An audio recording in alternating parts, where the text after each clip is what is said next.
हमारे समाज में नजर आती है। कहा जाता है कि हम दुनिया के सबसे बड़े लोकतंत्र में रहते हैं, जहां हिंदू पैदा होते हैं, मुस्लिम, सिख, ईसाई भी पैदा होते हैं। लेकिन बदकिस्मती है कि अब अच्छे इंसान पैदा नहीं होते, बल्कि हमारे विचारों में ना हिंदू की जरूरत है, ना मुसलमान की जरूरत है। राष्ट्र निर्माण के लिए केवल अच्छे इंसान की जरूरत है, केवल अच्छे इंसान की जरूरत है।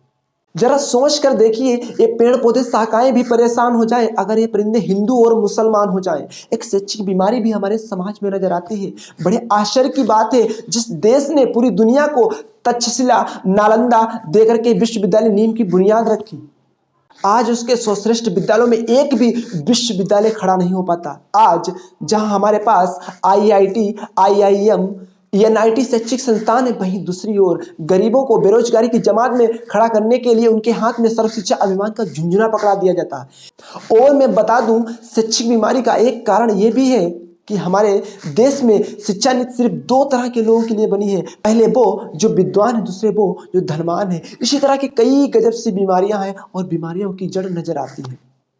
वो हमारा अंधविश्वास। जब तक इस देश का युवा मंदिर और मस्जिदों में नारियल और चादर चढ़ाता रहेगा और भगवान को रिश्वत लगाता रहेगा, हमारे समाज का शैक्षिक वर्ग ही बिल्ली के रास्ता काटे जाने पर रुक जाना, अपने धर्म, अपनी जात की प्रशंसा करना और दूसरे के जात धर्म की अवहेलना करता रहेगा, तब तक इस देश से ना तो अंधविश्वास जाएगा और ना ही राष्ट्र निर्माण बनना संभव होगा।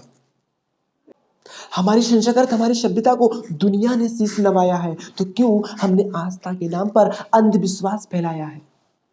राष्ट्र निर्माण तब संभव होगा जब इस देश में महिला की पूजा नहीं, इज्जत की जाएगी। और राष्ट्र निर्माण तब संभव होगा जब जात का दर्शन नहीं बल्कि शक्तिकरण पे बात की जाएगी। हमारा राष्ट्र निर्माण तब संभव होगा जब स्वस्थ अभियान को केवल सरकार नहीं बल्कि सड़क पर चलने वाला प्रत्येक नागरिक हाथ बटाएगा, स्वच्छ भारत को दिल से अपनाएगा। हमारा राष्ट्र निर्माण तब संभव होगा जब एक गरीब बच्चा मध्याह्न भोजन के लिए नहीं बल्कि अनार्चन के लिए स्कूल की चौखट पे कदम रखेगा।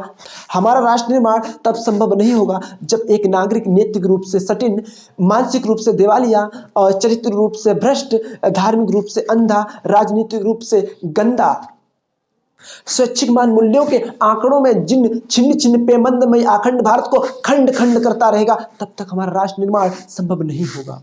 बड़ी बातें नहीं, छोटी छोटी कोशिशें करनी होती, क्योंकि ठोकर हमें पहाड़ों से नहीं पत्थरों से लगा करती है।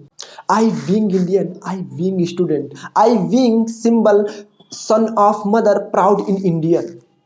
मैं सल्यूट करना चाहूंगा सरहद पर दिन रात खड़े उस जवान को, पुलिस प्रशासन को और इस देश के प्रत्येक किसान को और इस देश के प्रत्येक उस व्यक्ति को जो अपना पूरा काम लगन, ईमानदारी, मेहनत से कर रहा है, जिनके बिना राष्ट्र निर्माण की कल्पना करना असंभव सा लगता है। मैं भारत का बेटा कहता हूं कि हमारा राष्ट्र निर्माण तब संभव होगा जब मैं आप सब मिलकर प्रयास करेंगे। हमारी जिम्मेदारी है अपने देश को आगे ले जाने की, अपने वतन को, अपने राष्ट्र को आगे ले जाने की। तो अंत में मैं बस यही कहना चाहूंगा कि मेरा देश जिंदाबाद था, जिंदाबाद है, जिंदाबाद रहेगा। होगा हौसला सबके दिलों में बुलंद तो एक दिन पाकिस्तान भी जय हिंद कहेगा। पाकिस्तान ही क्यों, सारा जहान जय हिंद कहेगा, क्योंकि सारे जहां से अच्छा हिंदुस्तान हमारा, हम बुलबुले हैं इसके और गुलिस्तान हमारा। जय हिंद, जय भारत।